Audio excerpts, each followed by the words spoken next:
Eighth class బయాలజీలో second lesson చూద్దాండి.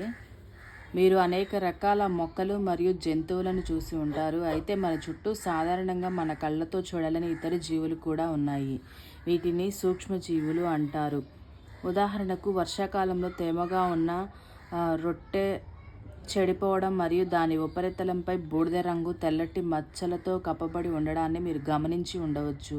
భూతద్దం ద్వారా ఈ మచ్చలను పరిశీలించండి. మీకు చిన్న చిన్న నల్లటి గుండ్రటి నిర్మాణాలు కనిపిస్తాయి. ఈ నిర్మాణాలు ఏమిటో, ఇవి ఎక్కడి నుంచి వచ్చాయో మీకు తెలుసా? ఈ పరిశీలన నీరు మరియు నేల చిన్న చిన్న జీవులతో కూడి ఉన్నాయని తెలియజేస్తున్నాయి. అయితే అవన్నీ సూక్ష్మజీవుల వర్గంలోకి రావు. ఈ సూక్ష్మజీవులు పరిమాణంలో చిన్నవిగా ఉండి మామూలు కంటితో చూడలేనంతగా ఉంటాయి. వీటిలో బ్రెడ్పై పెరిగే శిలీంధ్రాల వంటి కొన్ని జీవులను భూతద్దంలో చూడవచ్చు. మిగిలిన వాటిని సూక్ష్మదర్శిని సహాయం లేకుండా చూడలేము. అందుకే వీటిని సూక్ష్మజీవులు అంటారు. సూక్ష్మదర్శిని సహాయంతోనే చూడగలము. సూక్ష్మజీవులు 4 ప్రధాన సమూహాలుగా వర్గీకరించబడ్డాయి. 1 బ్యాక్టీరియా, శిలీంధ్రాలు, ప్రోటోజోవా, శైవలాలు. సూక్ష్మజీవులు ఎన్ని రకాలుగా విభజించబడ్డాయి? 4 రకాలుగా. అందులో 1 బ్యాక్టీరియా, 2 శిలీంధ్రాలు, 3 ప్రోటోజోవా, 4 శైవలాలు. కొన్ని సాధారణ సూక్ష్మజీవులు పటం 2.1, 2.4లో చూపబడ్డాయి. ఇవ్వండి, ఇవన్నీ సూక్ష్మజీవులు. వైరస్లు కూడా సూక్ష్మమైనవే, కానీ ఇవి సూక్ష్మజీవుల కన్నా భిన్నమైనవి. వైరస్లు కూడా సూక్ష్మమైనవే, కానీ ఇవి సూక్ష్మజీవుల కన్నా కూడా భిన్నమైనవి. అయితే అతిదేయి జీవి యొక్క కణాల లోపల మాత్రమే ప్రత్యుత్పత్తి జరుపుకుంటాయి. ఇవి బ్యాక్టీరియా, మొక్క లేదా జంతువు కావచ్చు. వైరస్లో కొన్ని పటం 2.5లో చూపబడ్డాయి. చూడండి, పటం 2.5. ఇదిగోండి, 2.5లో చూపబడ్డాయి. వైరస్లు జలుబు, ఇన్ఫ్లుయెంజా, ఫ్లూ మరియు చాలా రకాల దగ్గుల వంటి సాధారణ రుగ్మతలను కలుగజేస్తాయి. వైరస్లు జలుబు, ఇన్ఫ్లుయెంజా, ఫ్లూ వంటి మరియు చాలా రకాల దగ్గుల వంటి సాధారణ రుగ్మతలను కలుగజేస్తాయి. పోలియో మరియు చికెన్ పాక్స్ వంటి తీవ్రమైన వ్యాధులు కూడా వైరస్ల వలన కలుగుతాయి. చూడండి, పోలియో, చికెన్ పాక్స్ కూడా దేనివల్ల కలుగుతాయి? ఈ వ్యాధులనే దేనివల్ల? వైరస్ల వల్లనే వస్తాయి. వైరస్ల వల్ల వచ్చే వ్యాధులు చూడండి: పోలియో, చికెన్ పాక్స్, జలుబు,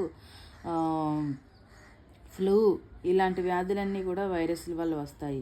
విరేచనాలు, డిసెంట్రీ మరియు మలేరియా వంటి వ్యాధులు ప్రోటోజోవా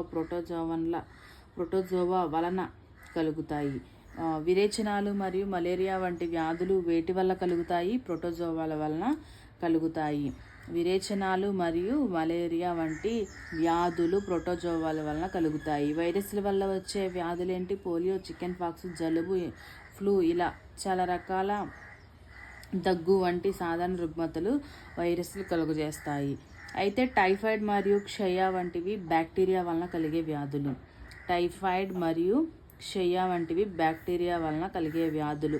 నోట్స్ రాసుకునే వాళ్ళు ఒక 2 బాక్సులాగా గీసుకొని ఇక్కడ బ్యాక్టీరియా వల్ల వచ్చే వ్యాధులు అని చెప్పి, ఇక్కడ బ్యాక్టీరియా వల్ల కలిగే వ్యాధులని ఇక్కడ ఒక పక్క రాసుకోండి. ఒక పక్క తర్వాత వైరస్ల వల్ల కలిగే వ్యాధులు అని చెప్పి, వైరస్ల వల్ల కలిగే వ్యాధులు. ఇవన్నీ ఇంపార్టెంట్ అండి, ఇవన్నీ నోట్ చేసుకోండి, గుర్తుపెట్టుకోండి. టైఫాయిడ్ మరియు క్షయ అనేవి బ్యాక్టీరియా వలన కలిగే వ్యాధులు. ఓకేనా? చూడండి, శైవలాలు, ఇవ్వండి బ్యాక్టీరియాలు, ఇవి శైవలాలు, ప్రోటోజోవాలు, శిలీంధ్రాలు, ఇవి 3. సూక్ష్మజీవులు బ్యాక్టీరియా, కొన్ని శైవలాలు మరియు ప్రోటోజోవాల వల్ల ఏకకణయుతంగా ఉంటాయి. సూక్ష్మజీవులు ఏంటంటే బ్యాక్టీరియా కొన్ని శైవలాలు మరియు ప్రోటోజోవాల వలె ఏకకణయుతంగా ఉంటాయి కానీ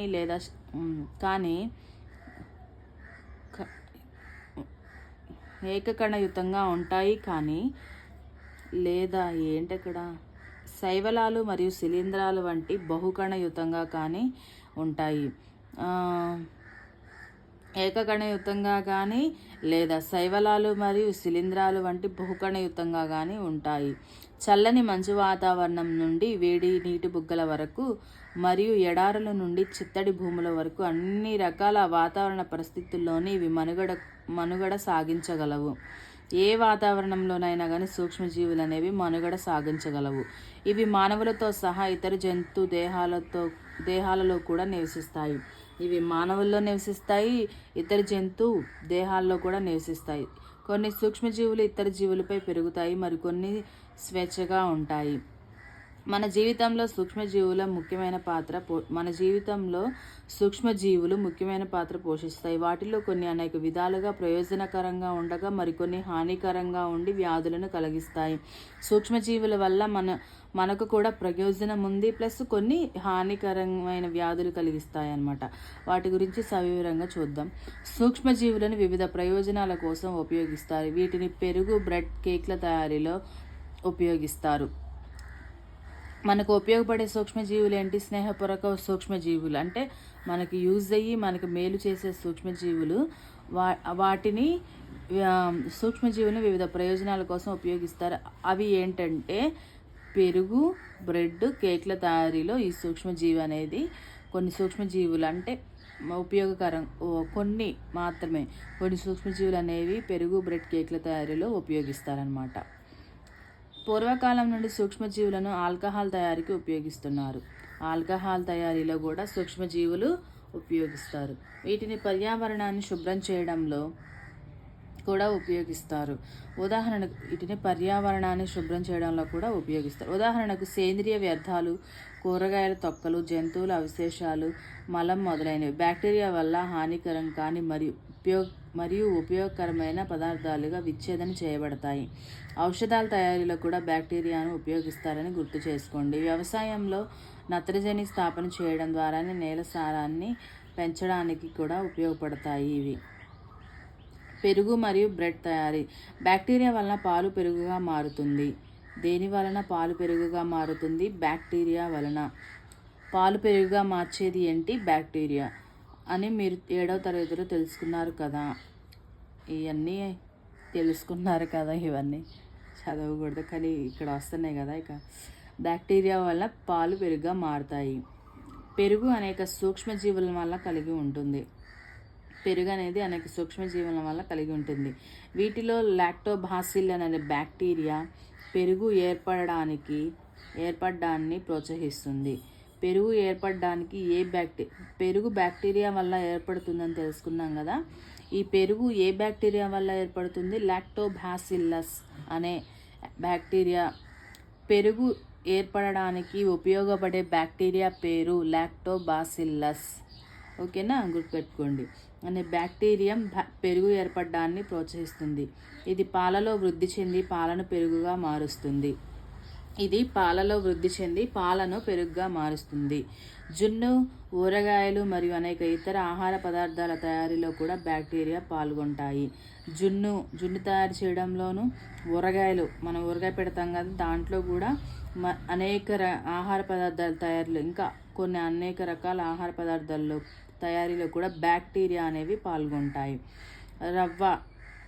సుజీ రవ్వ అంటారు కదా. ఇడ్లీలు మరియు భట్టురాలు అంటే ఒక రకమైన పూరి తయారీలో ఒక ముఖ్యమైన పదార్థం పెరుగు.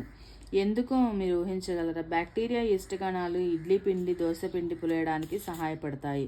చూడండి, మనం ఇడ్లీ పిండి, దోశ పిండి నైట్ పట్టి పెడతాం కదా, తెల్లారేసరికి పైకి వస్తుంది పొంగి.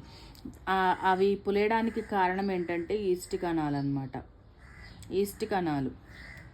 ఇలా కూడా అడగవచ్చు, ఇడ్లీ పిండి, దోశ పిండి పులియడానికి ఉపయోగపడే బ్యాక్టీరియా బ్యాక్టీరియా ఏమి సహాయపడతాయి అంటే బ్యాక్టీరియా మరియు ఈస్ట్ కణాలు అనేవి సహాయపడతాయి. అవి పులియడానికి కారణం అవి ఉండడం వల్ల. ఈస్ట్ వేగంగా వేగంగా ప్రత్యుత్పత్తి జరుపుతూ శ్వాసక్రియలో కార్బన్ డైఆక్సైడ్ను ఉత్పత్తి చేస్తుంది. ఈస్ట్ అనేది వేగంగా ప్రత్యుత్పత్తి జరుపుతూ శ్వాసక్రియలో కార్బన్ డైఆక్సైడ్ను ఉత్పత్తి చేస్తుంది. వాయువు యొక్క బుడగలు పిండి ఘనపరిమాణాన్ని పెంచుతాయి. పరిశ్రమల్లో బేకింగ్ పరిశ్రమల్లో రొట్టెలు, పేస్ట్రీలు, కేకులు తయారు చేయడంలో ఈస్ట్ను ఉపయోగించడానికి కారణం ఇదే. కేకులు తయారు చేయడానికి ఏం ఉపయోగిస్తారు? ఈస్ట్ని ఉపయోగిస్తారు. అంటే పొంగుతాయి కదా, మనం కొంచెం బౌల్ అనుకోండి, ఎక్కడ వరకు పోస్తే ఇక్కడ వరకు వచ్చేసింది కేకు. ఈ బేకింగ్ పరిశ్రమల్లో కేకులు తయారు చేయడంలో దేన్ని వాడతారు అంటే ఈస్ట్ అని గుర్తుపెట్టుకోండి. సూక్ష్మజీవులు వాణిజ్యపరమైన ఉపయోగాలు. ఆల్కహాల్, వైన్ మరియు acetic acid, vinegar. Acetic acid అంటే వెనిగర్లను అధిక పరిమాణంలో ఆల్కహాల్, వైన్ మరియు ఎస్టిక్ యాసిడ్లను అధిక పరిమాణంలో ఉత్పత్తి చేయడంలో సూక్ష్మజీవులను ఉపయోగిస్తారు. చూడండి సూక్ష్మజీవుల ఉపయోగం ఎంత ఉందో.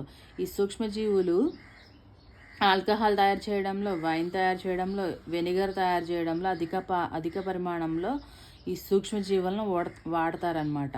ఈస్ట్ మద్యం మరియు వైన్ యొక్క వాణిజ్య ఉత్పత్తికి ఉపయోగిస్తారు. దీని కొరకు బార్లీ, గోధుమల, బియ్యం వంటి ధాన్యాలు, పండ్ల రసాలు మొదలైన వాటిలో ఉండే సహజ చక్కెరలపై ఈస్ట్ను పెంచుతారు.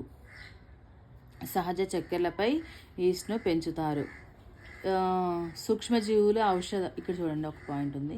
ఇది ఈస్ట్ వలన చక్కెర ఆల్కహాల్గా మార్చబడడం వలన ఏర్పడిన ఆల్కహాల్ వాసన చక్కెరను ఆల్కహాల్గా మార్చే ఈ ప్రక్రియను కిణ్వనం అంటారు. చక్కెరను ఆల్కహాల్గా మార్చే ప్రక్రియను ఏమంటారు? కిణ్వనం అంటారు. గుర్తుపెట్టుకోండి, ఇంపార్టెంట్. చక్కెరను ఆల్కహాల్గా మార్చే ప్రక్రియను కిణ్వనం అంటారు. సూక్ష్మజీవుల ఔషధపరమైన ఉపయోగాలు. ఇక్కడ చూడండి, లూయిస్ పాస్చర్ 1857లో కిణ్వనంను కనుగొన్నారు. కిణ్వనంను కనుగొన్న వారు ఎవరు? Louis Pasteur. ఏ సంవత్సరంలో? 1857వ సంవత్సరంలో లూయిస్ పాస్చర్ కిణ్వనంను కనుగొన్నారు. కిణ్వనం అంటే ఏంటి? చక్కెరను ఆల్కహాల్గా మార్చే ప్రక్రియను కిణ్వనం అంటారు. సూక్ష్మజీవుల ఔషధపరమైన ఉపయోగాలు. మీరు అనారోగ్యానికి గురి అయినప్పుడల్లా డాక్టర్ మీకు పెన్సిలిన్ వంటి కొన్ని సూక్ష్మ జీవనాశక మాత్రలు, క్యాప్సూల్స్ లేదా ఇంజెక్షన్లు ఇవ్వవచ్చు. ఈ మందులకు మూలం సూక్ష్మజీవులే. చూడండి, సూక్ష్మజీవులు ఔషధపరంగా కూడా యూజ్ అవుతాయి. ఇక్కడ వాణిజ్యపరంగా యూజ్ అవుతాయి, ఔషధపరంగా కూడా యూజ్ అవుతాయి అన్నమాట. మనకి ఏదైనా వ్యాధి వచ్చినప్పుడు పెన్సిలిన్ వంటి కొన్ని సూక్ష్మనాశక మాత్రలు, క్యాప్సూల్స్ లేదా ఇంజెక్షన్స్ మనకి ఇస్తారు కదా, వాటిల్లో కూడా ఈ మందులకు మూలం సూక్ష్మజీవులు అన్నమాట. ఈ మందులు వ్యాధి కలిగించే సూక్ష్మజీవులను చంపుతాయి.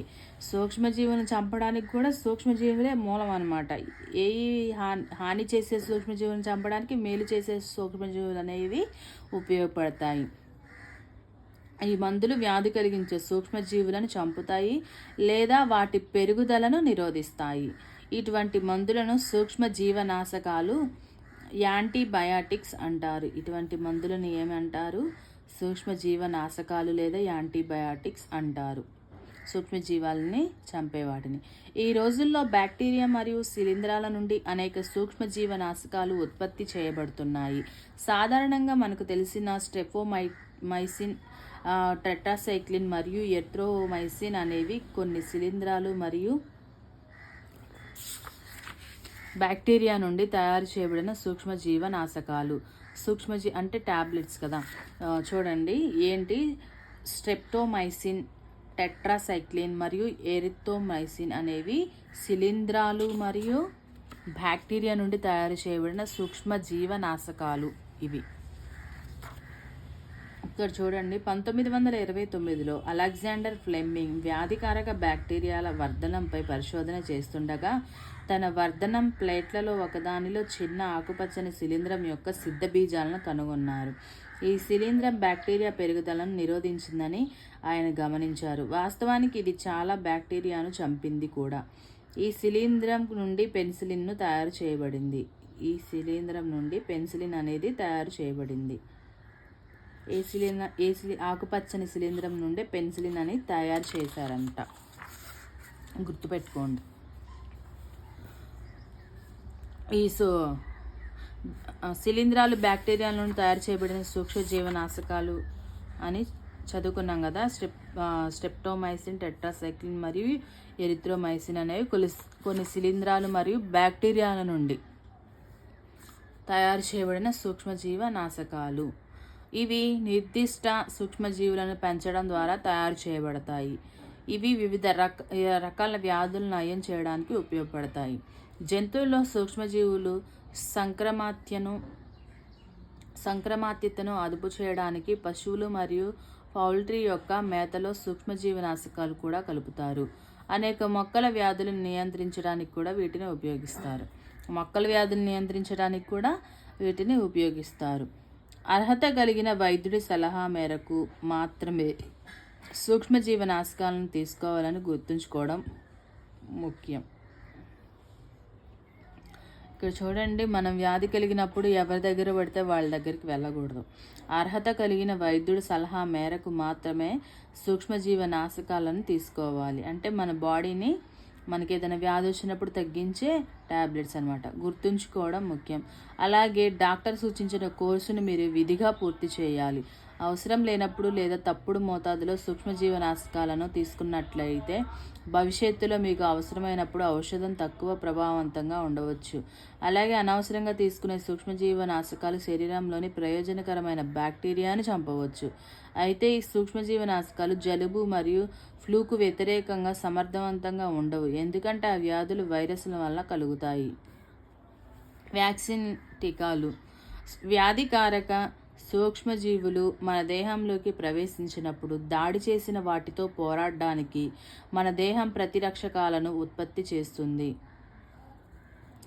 వ్యాధి కలుగు చేసినప్పుడు మన దేహం ఆ సూక్ష్మజీవులతో పోరాడేవి ఏంటి? ప్రతిరక్షకాలు. సూక్ష్మజీవులు మళ్ళీ ప్రవేశిస్తే ఎలా పోరాడాలో కూడా మన దేహం గుర్తుంచుకుంటుంది. కాబట్టి చనిపోయిన లేదా బలహీనపరచబడిన సూక్ష్మజీవులను ఆరోగ్యకరమైన దేహంలోకి ప్రవేశపెడితే దేహం తగిన ప్రతిరక్షకాలను ఉత్పత్తి చేసి దాడి చేసిన బ్యాక్టీరియాతో పోరాడి చంపుతుంది. ప్రతిరక్షకాలు దేహంలో ఉంటాయి. మనం వ్యాధి కలిగించే సూక్ష్మజీవుల నుండి ఎప్పటికప్పుడు రక్షించబడతాము. ఈ విధంగా వ్యాక్సిన్ పనిచేస్తుంది. టీకాలు వేయడం ద్వారా కలరా, క్షయ, మశూచి మరియు హెపటైటిస్తో సహా అనేక వ్యాధులను నిరోధించవచ్చు. టీకాలు వేయడం ద్వారా ఏ వ్యాధులను నిరోధించవచ్చు? కలరా, క్షయ, మశూచి, హెపటైటిస్ అనే వ్యాధులు నిరోధించవచ్చు. కలరా, క్షయ, మశూచి, హెపటైటిస్ అనే వ్యాధులను టీకా వేయడం ద్వారా నిరోధించవచ్చు. ఎడ్వర్డ్ జెన్నర్ 1798లో మశూచి వ్యాధికి టీకాను కనుగొన్నారు.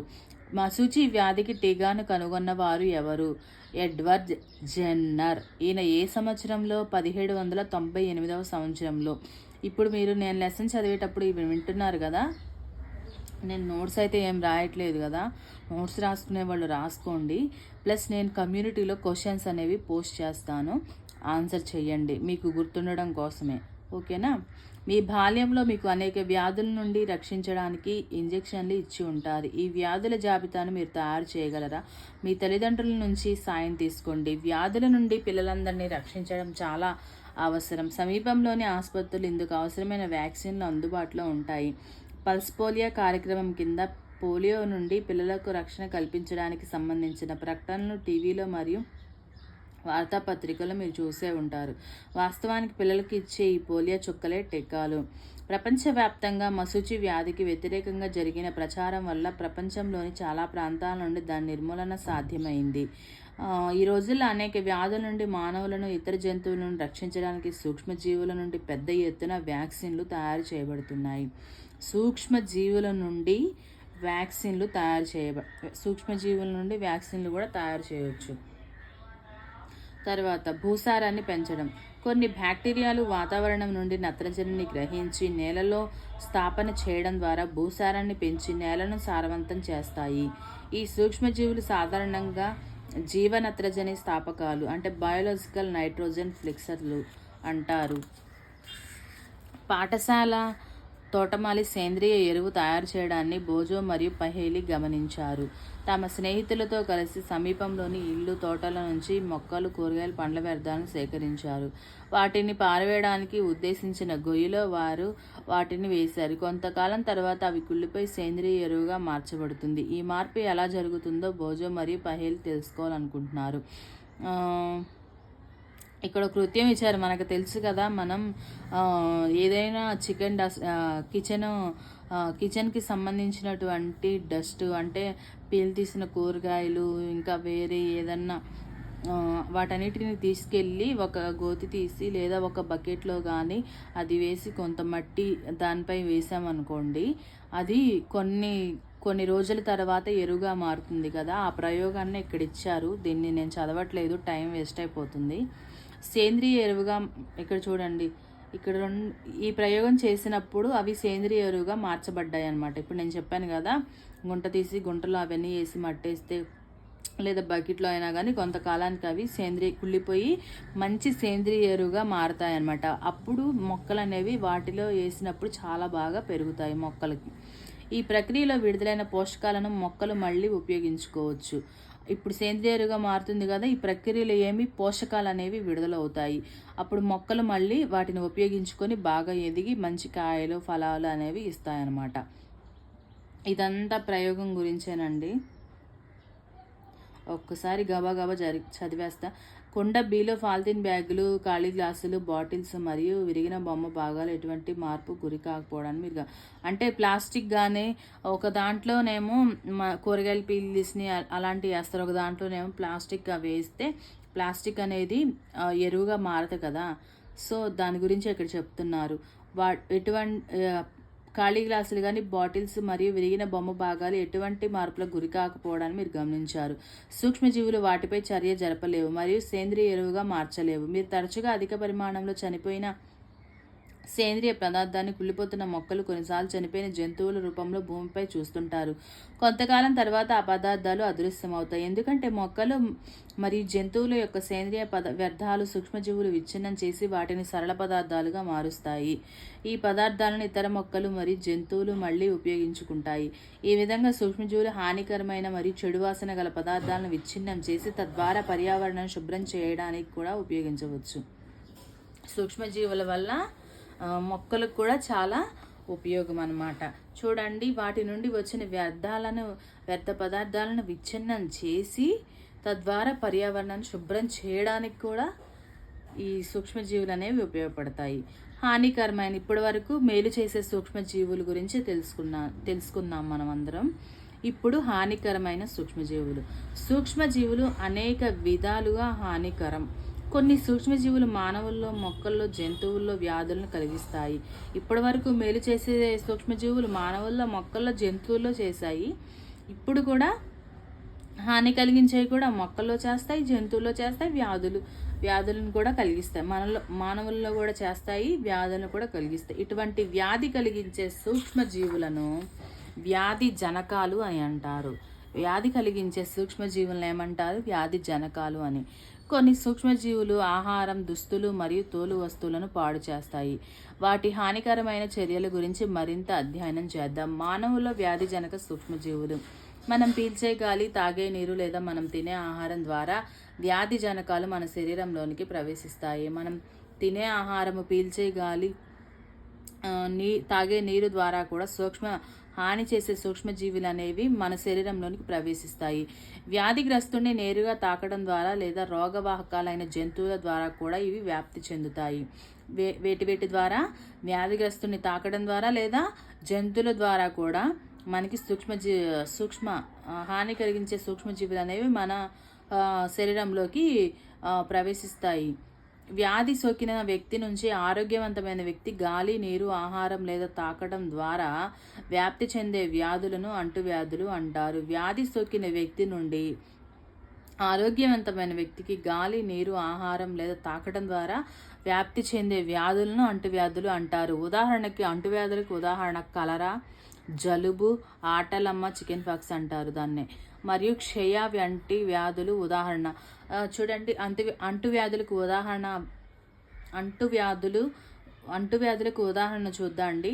కలరా అంటువ్యాధి, జలుబు అంటువ్యాధి, ఆటలమ్మ అంటే చికెన్ పాక్స్ కూడా అంటువ్యాధి, క్షయ కూడా అంటువ్యాధి. ఇవన్నీ అంటువ్యాధులు అనమాట. తర్వాత సాధారణ జలుబుతో బాధపడుతున్న వ్యక్తి తుమ్మినప్పుడు వేలాది వైరస్లు కలిగిన తేమతో కూడిన సూక్ష్మ బిందువులు గాలిలోకి వ్యాప్తి చెందుతాయి.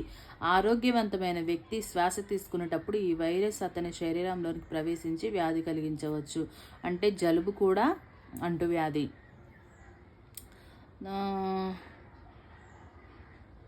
కొన్ని కీటకాలు జంతువుల వ్యాధికారక సూక్ష్మజీవులు వాహకాలుగా పనిచేస్తాయి. కొన్ని కీటకాలు జంతువుల వ్యాధికారక జీవులకు వాహకాలుగా పనిచేస్తాయి. ఈ ఈ ఈ వ్యాధికారక సూక్ష్మజీవులు ఉంటాయి కదా, ఇవి వాటికి హెల్ప్గా కొన్ని కీటకాలు కూడా పనిచేస్తాయి అన్నమాట. అటువంటి వాహకాలలో ఈగ ఒకటి. ఇదిగోండి ఈగ ఈ సూక్ష్మజీవులకు వాహకాలుగా పనిచేస్తుంది. ఈగలు చెత్త జంతు విసర్జితాలపై వాళ్తాయి. వ్యాధి జనకాలు వాటి శరీరాలకు అతుక్కుంటాయి. ఈ ఈగలు మూతవేయని ఆహారంపై వాలినప్పుడు వ్యాధి జనకాలు బదిలీ చేస్తాయి. ఈ కలుషితమైన ఆహారాన్ని ఎవరు తింటారో వారు అనారోగ్యానికి గురయ్యే అవకాశం ఉంది. కాబట్టి ఎల్లప్పుడూ ఆహారంపై మూతలు ఉంచడం మంచిది. మూతలు వేయని ఆహార పదార్థాలు తినకండి. వాహకానికి మరొక ఉదాహరణ మలేరియా. పరాన్నజీవి ప్లాస్మోడియం మలేరియా పరాన్నజీవిని వ్యాప్తి చేసే ఆడ అనాఫాలిస్ దోమ, ఆడ ఎడిస్ దోమ డెంగ్యూ వైరస్కు వాహకంగా పనిచేస్తుంది. చూడండి, ఈ వాహకానికి మరొక ఉదాహరణ ఇంకోటి చెప్తున్నాను. మలేరియా వ్యాధికి ఆడ ఎనాఫలిస్ దోమ అనేది వాహకంగా ఉంటుంది. ఈ ఆడ ఎనాఫలిస్ దోమ వల్ల మలేరియా అనేది, ఈ దోమ కుట్టడం వల్ల మలేరియా అనేది వస్తుంది. తర్వాత ఆడ ఎడిస్ దోమ వల్ల డెంగ్యూ వస్తుంది. డెంగ్యూ వ్యాధి ఆడ ఎడిస్. ఒక్కసారి ఇవి చెప్తాను, గుర్తుపెట్టుకోండి. మలేరియా అనేది ఏ దోమ కుట్టడం వల్ల వస్తుంది? ఆడ ఎనాఫలిస్ అనే దోమ వల్ల. తర్వాత డెంగ్యూ ఆడ ఎడిస్ దోమ వల్ల డెంగ్యూ డెంగ్యూ అనేది వస్తుంది. మలేరియా లేదా డెంగ్యూ వ్యాప్తిని మనం ఎలా నియంత్రించగలం? దోమలు నీటిలో సంతానోత్పత్తి చేస్తాయి. కావున కూలర్లు, టైర్లు, పూల కుండీలు మొదలైన వాటిలో నీరు నిల్వ ఉండనీయరాదు. పరిసరాలను శుభ్రంగా పొడిగా ఉంచడం ద్వారా దోమలు సంతానోత్పత్తి చేయకుండా నిరోధించవచ్చు. మలేరియా వ్యాప్తిని నివారించడానికి తీసుకునే చర్యల జాబితాను రూపొందించడానికి ప్రయత్నించండి. చూడండి, క్షయ. ఈ డయాగ్రామ్ మీరు గీసుకొని రాసుకోండి. ఈ బాక్సు చాలా ఇంపార్టెంటు. అంటే ఏ వ్యాధులు దేనివల్ల వస్తాయి, ఎలా వస్తాయి అనేది ఇక్కడ రాశారనమాట. చూడండి, క్షయ, తట్టు, చికెన్ పాక్స్, ఆటలమ్మ, పోలియో. క్షయ అనేది బ్యాక్టీరియా వల్ల వస్తుంది. ఇది గాలిలో వ్యాప్తి చెందిద్ది అనమాట. ఈ బ్యాక్టీరియా అనేది రోగిని పూర్తిగా వేరుగా ఉంచడం, రోగి యొక్క వ్యక్తిగత వస్తువులను ఇతరుల నుంచి దూరంగా ఉంచడం, తగిన వయసులో కీటకాలు వేయించడం అనేది ఇదిగో నివారణ చర్యలు అనుకున్నాం కదా, ఎలా వీటిని నివారించవచ్చు అని చెప్పేసి. క్షయ అనేది బ్యాక్టీరియా వల్ల వస్తుంది. ఇది గాలిలో వ్యాప్తి చెందుతుంది అనమాట. తట్టు ఇది వైరస్ వల్ల వస్తుంది. ఇది కూడా గాలిలో వ్యాప్తి చెందుతుంది, గాలి ద్వారా వస్తుంది. చికెన్ పాక్స్ ఆటలమ్మ ఇది కూడా వైరస్ వల్ల వస్తుంది. ఇది కూడా గాలి లేదా తాకడం వల్ల వస్తుంది. పోలియో ఇది కూడా వైరస్ వల్ల గాలి లేదా నీటి వల్ల వస్తుంది. వీటిని ఈ క్షయ, తట్టు, చికెన్ పాక్స్, ఆటలమ్మ అనేవి, పోలియో అనేవి రోగిని పూర్తిగా వేరుగా ఉంచడం, రోగి యొక్క వ్యక్తిగత వస్తువులు ఇతరుల నుంచి దూరంగా ఉంచడం, తగిన వయసులో కీటకాలు వేయించడం వలన దీనిని నిర్మూలించవచ్చు అన్నమాట. ఓకేనా. క్షయ అనేది దేని వల్ల వస్తుంది? బ్యాక్టీరియా వల్ల. తట్టు వైరస్ వల్ల. చికెన్ పాక్స్ వైరస్ వల్ల. పోలియో కూడా వైరస్ వల్ల. ఇవన్నీ కూడా గాలి ద్వారా వ్యాప్తి చెందేవే. ఓకేనా. కలరా ఇది బ్యాక్టీరియా వల్ల వస్తుంది. నీరు ఆహారం లోపం వల్ల కూడా ఇది వస్తుంది అనమాట. నీరు ఆహారం అనేది కలుషితమైనప్పుడు ఈ కలరా అనేది వస్తుంది. టైఫాయిడ్ ఇది కూడా బ్యాక్టీరియా వల్ల వస్తుంది. ఇది కూడా నీటి ద్వారా వస్తుంది. వ్యక్తిగత శుభ్రత, మంచి శుభ్రమైన అలవాట్లు కలిగి ఉండడం, బాగా ఉడికించిన ఆహారం తీసుకోవడం, కాచి చల్లార్చిన త్రాగునీటిని తాగడం, టీకాలు వేయించుకోవడం వల్ల ఈ వ్యాధులు అనేవి కలరా, టైఫాయిడ్ అనేవి నివారించవచ్చు. తర్వాత హైపటైటిస్. ఈ బాక్స్ వెరీ వెరీ ఇంపార్టెంట్ అండి. ఏ వ్యాధి ఏ బ్యాక్టీరియా వల్ల వస్తుంది అని అడగొచ్చు. అవి వ్యాప్తి చెందే విధానాలు కూడా అడగొచ్చు అనమాట.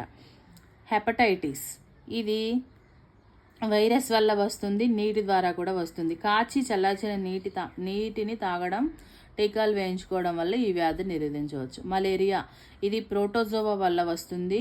తర్వాత ఇది దోమల ద్వారా వ్యాప్తి చెందుతుంది. దోమతెరలు నివారణలు ఉపయోగించడం, కీటక సంహారాలను పిచికారీ చేయడం, పరిసరాల్లో నీరు నిల్వ ఉండకుండా చేసి దోమల సంతానోత్పత్తిని నియంత్రించడం, దీని ద్వారా దీన్ని అరికట్టవచ్చు. మానవుల్లో కలిగి కొన్ని సాధారణ వ్యాధులను, అవి వ్యాప్తి చెందే విధానం మరియు కొన్ని సాధారణ నివారణ చర్యలు ఇవ్వబడ్డాయి. జంతువుల వ్యాధికారక సూక్ష్మజీవులు. అనేక సూక్ష్మజీవులు మానవులు మరియు మొక్కల్లోనే కాకుండా ఇతర జంతువుల్లో కూడా వ్యాధులను కలిగిస్తాయి.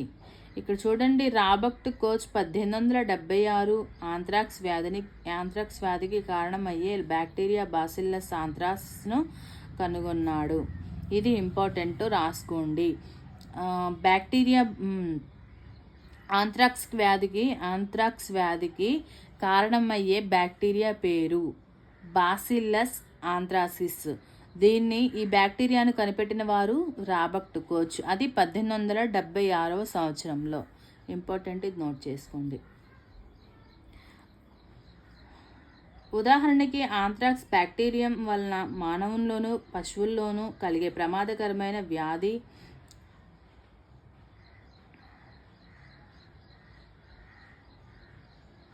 ఆంథ్రాక్స్ అనేది బ్యాక్టీరియం వలన మానవుల్లోనూ పశువుల్లోనూ కలిగే ప్రమాదకరమైన వ్యాధి. పశువుల్లో వచ్చే గాలికుంటు వ్యాధి వైరస్ వలన కలుగుతుంది. పశువుల్లో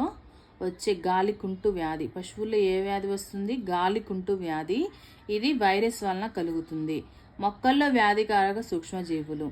గోధుమ, బియ్యం, బంగాళదుంప, చెరుకు, నారింజ, యాపిల్ మరియు ఇతర మొక్కల్లో అనేక సూక్ష్మజీవులు వ్యాధులను కలిగిస్తాయి.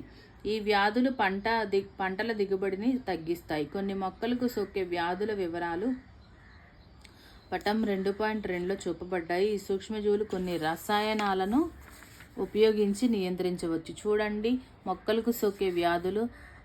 సిట్రస్ కాంకర్ ఇది బ్యాక్టీరియా వల్ల వస్తుంది, గాలి ద్వారా వ్యాప్తి చెందుతుంది. గోధుమలో కుంకుమ తెగులు ఇది శిలీంధ్రాల ద్వారా. ఇంపార్టెంట్, రాసుకోండి. గాలి విత్తనాల ద్వారా ఇది వ్యాప్తి చెందుతుంది. బెండకాయలో పసుపు ఈనెలు మొజాయిక్ తెగులు వైరస్ల ద్వారా వస్తుంది, ఇది కీటకాల ద్వారా వ్యాప్తి చెందుతుంది. ఆహార విషతుల్యం కావడం, ఫుడ్ పాయిజనింగ్. భోజోను అతని స్నేహితుడు ఒక పార్టీకి ఆహ్వానించాడు. ఇక్కడ భోజు వివిధ రకాల ఆహార పదార్థాలను తిన్నాడు. ఇంటికి చేరుకున్న తర్వాత అతను వాంతులు చేసుకోవడం ప్రారంభించాడు. అతన్ని ఆసుపత్రికి తీసుకెళ్లాల్సి వచ్చింది. ఆహార విషతుల్యం కావడం, ఫుడ్ పాయిజనింగ్ వలన ఈ పరిస్థితి వచ్చి ఉండవచ్చని డాక్టర్ తెలిపారు. కొన్ని సూక్ష్మజీవుల వలన పాడైన ఆహారాన్ని తినడం వల్ల ఫుడ్ పాయిజనింగ్ కలగవచ్చు. మన ఆహారంపై అభివృద్ధి చెందే సూక్ష్మజీవులు కొన్నిసార్లు విష పదార్థాలను ఉత్పత్తి చేస్తాయి.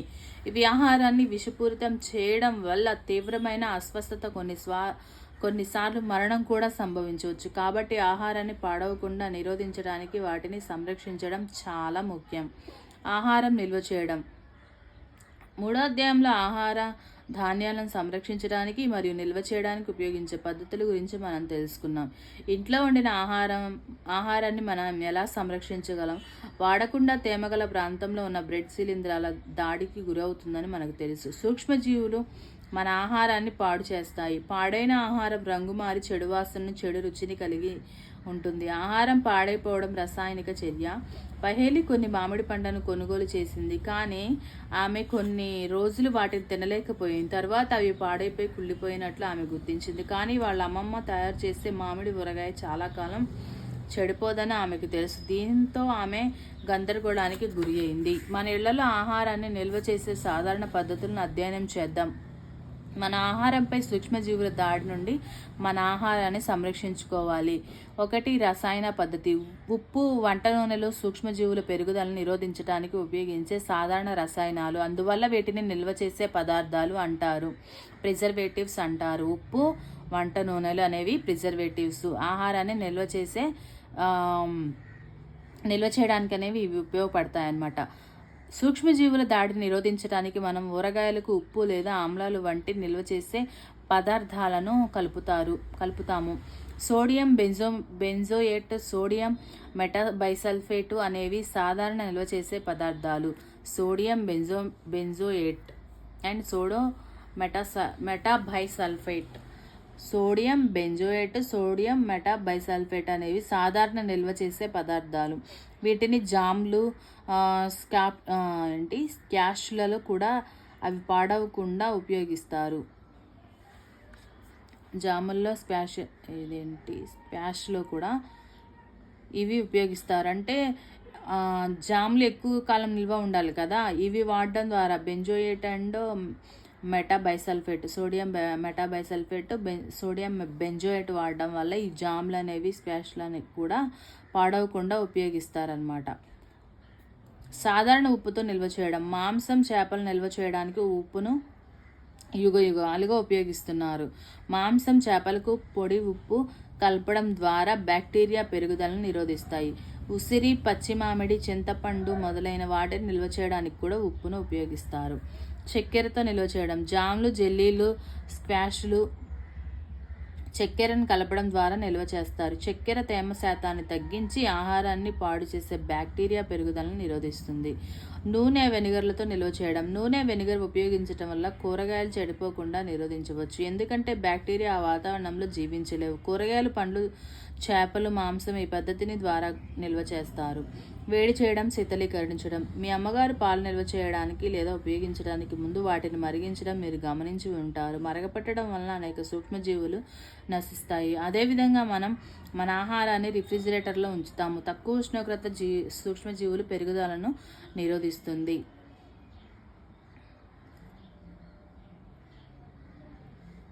ప్యాకెట్లలో వచ్చే పాలు ఎందుకు చెడిపోవు? పాలు పాశ్చరైజ్ చేయబడ్డాయని మా అమ్మ నాకు చెప్పింది. పాశ్చరైజ్డ్ పాలను మరిగించకుండానే తీసుకోవచ్చు, ఎందుకంటే దీనిలో హానికరమైన సూక్ష్మజీవులు ఉండవు. పాలను 15 నుంచి 30 సెకండ్ల పాటు సుమారు 70 డిగ్రీల సెంటీగ్రేడ్ వరకు వేడి చేసి ఆపై వెంటనే చల్లపరిచి నిల్వ చేస్తారు. అలా చేయడం వలన సూక్ష్మజీవుల పెరుగుదల నిరోధించబడుతుంది. ఈ ప్రక్రియను లూయి పాస్చర్ కనుగొన్నారు. దీనిని పాశ్చరైజేషన్ అంటారు. నిల్వ, ప్యాకింగ్. ఈ రోజుల్లో ఎండు ఫలాలు, డ్రై ఫ్రూట్స్, కూరగాయలను కూడా సూక్ష్మజీవులు దాడిని నిరోధించడానికి గాలి లేని బిగుతైన సీల్ చేయబడిన ప్యాకెట్లో విక్రయిస్తున్నారు. నత్రజని స్థాపన. మీరు 6 మరియు 7 తరగతుల్లో రైజోబియం అనే బ్యాక్టీరియా గురించి తెలుసుకున్నారు కదా. ఇవి చిక్కుడు జాతి మొక్కల్లో పప్పు ధాన్యాలు నత్రజని స్థాపనలో పాల్గొంటాయి. బీన్స్ మరియు బఠానీ వంటి చిక్కుడు జాతి లెగ్యుమినేసి మొక్కల వేరు బుడిపలో రైజోబియం సహజీవనం చేస్తుందని గుర్తుంచుకోండి. కొన్నిసార్లు మెరుపుల వల్ల కూడా నత్రజని స్థాపన జరుగుతుంది. వాతావరణంలో నత్రజని పరిమాణం స్థిరంగా ఉందని మీకు తెలుసు. ఇది ఎలా అని ఆశ్చర్యం అనిపిస్తుంది కదా. దీన్ని మనం తర్వాతి విభాగంలో అర్థం చేసుకుందాం. ఇంకా ఇది 9th క్లాస్లో దీని గురించి క్లియర్గా ఉంటుంది, అది కూడా మనం వీడియో చేస్తాం. నత్రజని వలయం. మన వాతావరణంలో 78% నత్రజని వాయువు ఉంటుంది. అన్ని జీవుల్లో మాంసకృతులు, ప్రోటీన్లు, పత్రహరితం, కేంద్రకం, ఆమ్లాలు, విటమిన్లలో నత్రజని ఒక ముఖ్యమైన భాగం. వాతావరణంలోని నత్రజనిని మొక్కలు, జంతువులు నేరుగా తీసుకోలేవు. నేలలో ఉండే కొన్ని బ్యాక్టీరియా, నీలి ఆకుపచ్చ శైవలాలు వాతావరణంలోని నత్రజని గ్రహించి నత్రజని సమ్మేళనాలుగా మార్చి నేలలో స్థాపన చేస్తాయి. ఒకసారి నత్రజని ఉపయోగకరమైన సమ్మేళనాలుగా మారిన తరువాత నేల నుండి మొక్కలు వేరు వ్యవస్థ ద్వారా వీటిని ఉపయోగించవచ్చు.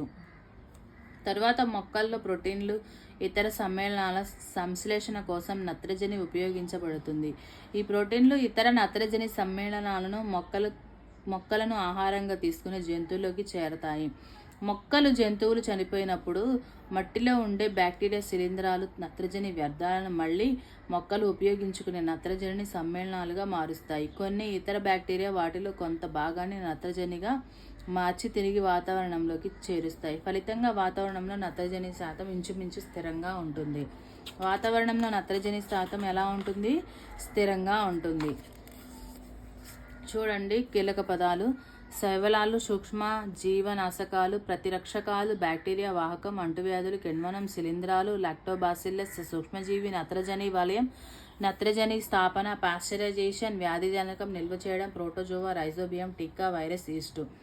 మీరేం నేర్చుకున్నారు? సూక్ష్మజీవులు చాలా చిన్నవి మరియు మామూలు కంటికి కనిపించవు. ఇవి మంచుతో కూడిన శీతల వాతావరణం నుండి వేడి నుండి బుగ్గల వరకు, ఎడారుల నుండి చిత్తడి భూముల వరకు అన్ని రకాల వాతావరణ పరిస్థితుల్లో నివసించగలవు. సూక్ష్మజీవులు గాలి, నీరు, మొక్కల, జంతువుల శరీరాల్లో ఉంటాయి. సూక్ష్మజీవులు ఏకకణ లేదా బహుకణ జీవులు కావచ్చు. సూక్ష్మజీవుల్లో బ్యాక్టీరియా, శిలీంధ్రాలు, ప్రోటోజోవాలు, కొన్ని శైవలాలు ఉన్నాయి. వైరస్ల పైన పేర్కొన్న జీవులు భిన్నంగా ఉన్నప్పటికీ సూక్ష్మజీవులుగానే పరిగణిస్తారు. వైరస్లు ఇతర సూక్ష్మజీవుల కంటే చాలా భిన్నంగా ఉంటాయి. ఇవి బ్యాక్టీరియా, వృక్ష లేదా జంతు కణం లాంటి అత్తేయి జీవిలో మాత్రమే ప్రత్యుత్పత్తి జరుపుకోగలుగుతాయి.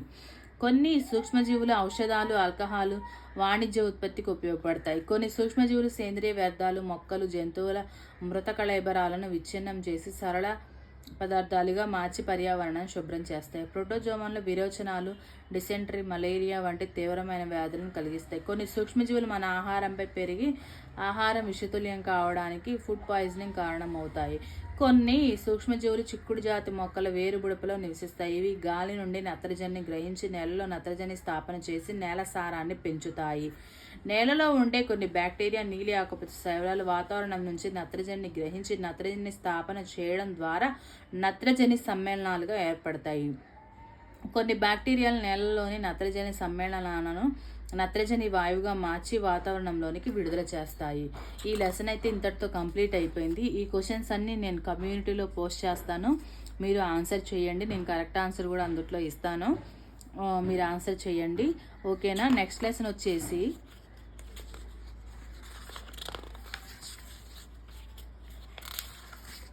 పంట ఉత్పత్తులు, యాజమాన్య పద్ధతులు. ఇది మరొక వీడియోలో వాచ్ చేద్దండి. ఈ లెసన్ అయితే కంప్లీట్ అయిపోయిందండి. Thank you.